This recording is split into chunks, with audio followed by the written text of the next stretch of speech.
Good morning বন্ধুরা, তোমরা সবাই কেমন আছো? আশা করছি ভালো আছো। আমরাও ভালো আছি। পায়েল লাইফস্টাইল ব্লগে তোমাদেরকে অনেক অনেক স্বাগত জানাই। তো আর একটা নতুন ব্লগ নিয়ে তোমাদের সামনে চলে এসেছি। তোমরা আমার পাশে থেকো, সাথে থেকো। তো দেখো, আমি সকালে সমস্ত বাসনগুলো মেজে নিচ্ছি। তো রান্নাঘরটা সকাল সকাল পরিষ্কার করে নিলে দেখতে ভালো লাগে।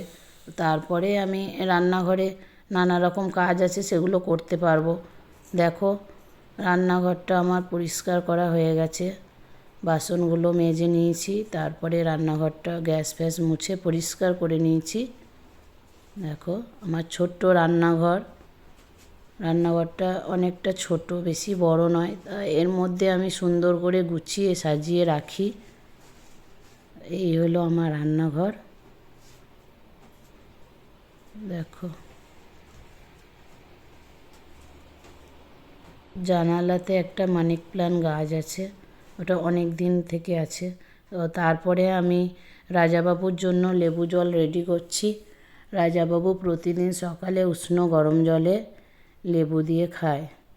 তো ও উঠে গেছে, ওর জন্য আমি লেবু জল রেডি করছি। প্লিজ তোমরা দেখতে থাকো আমার ভিডিওটা, প্রথম থেকে শেষ পর্যন্ত দেখো তোমরা। আশা করছি তোমাদের ভালো লাগবে। আজ হলো সানডে, আজ রাজাবাবুর ছুটি আছে, তাই ভাবলাম আমরা একটু আজকে যাব এক জায়গায়। তো তোমরা দেখো আমরা কোথায় যাচ্ছি। তো সকালের বাসি কাজটা সেই জন্য একটু তাড়াতাড়ি করে আমাকে সেরে নিতে হবে। তারা আছে যেহেতু, বেরোবো আমরা। আজ সকালে একটু তাড়াতাড়ি উঠেছিলাম।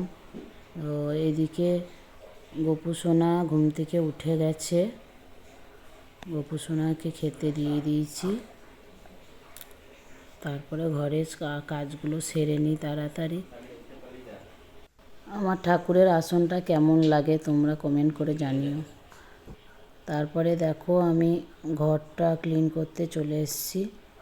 তো রাজাবাবু তাড়া দিচ্ছে, তাও যতটা তাড়াতাড়ি পারছি করছি আমি।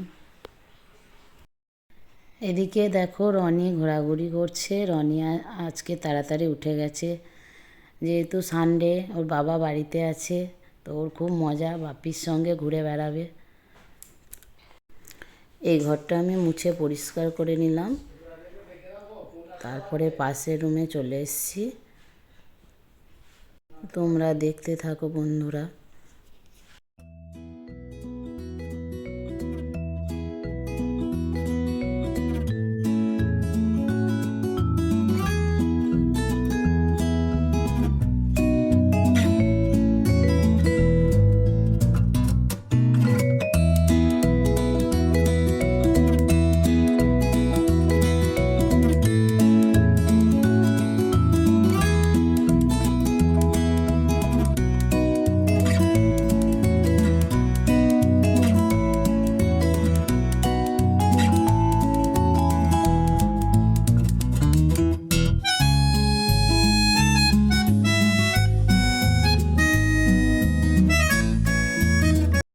দেখো, সকালে আমি বাসি কাজ সেরে স্নান করে চলে এসেছি। তো এরপরে এখন আমি এই শাড়িটা পরবো। এই শাড়িটা পরে আমরা কোথায় যাচ্ছি।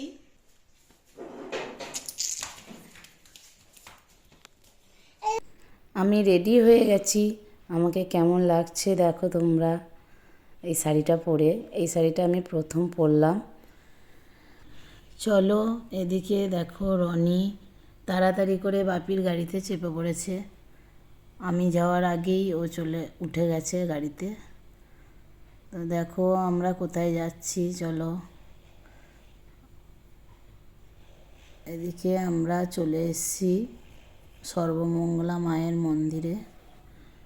বর্ধমানের এটা একটা সেরা মন্দির।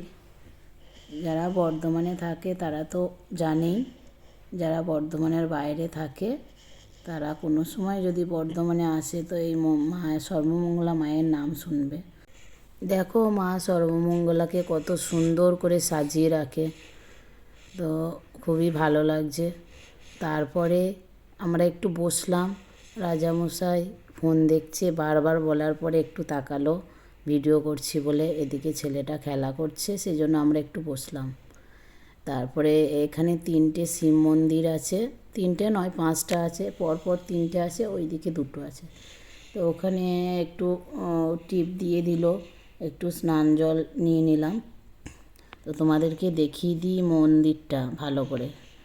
কত বড় একটা সুন্দর মন্দির, বহু পুরনো মন্দির।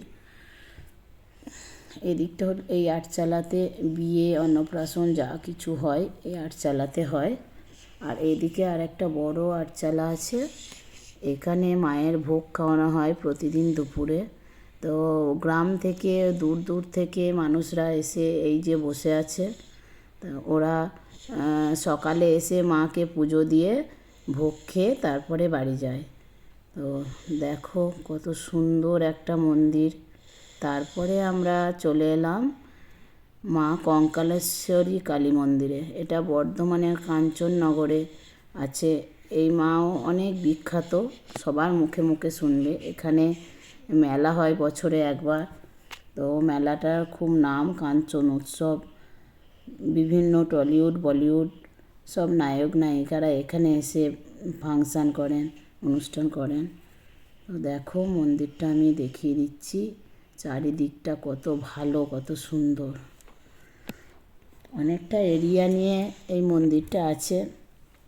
রবিবার যখন আমরা সময় পাই তো এখানে গিয়ে সময় কাটাই। এটা হচ্ছে বৃদ্ধাশ্রম।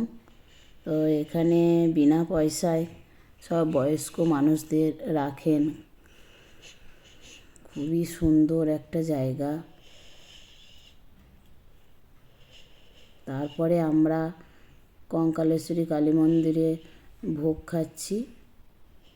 দেখো আজকের পোলাও, আলুর দম আর পনির দিয়ে ছোলার ডাল, বোঁদে এই হয়েছে।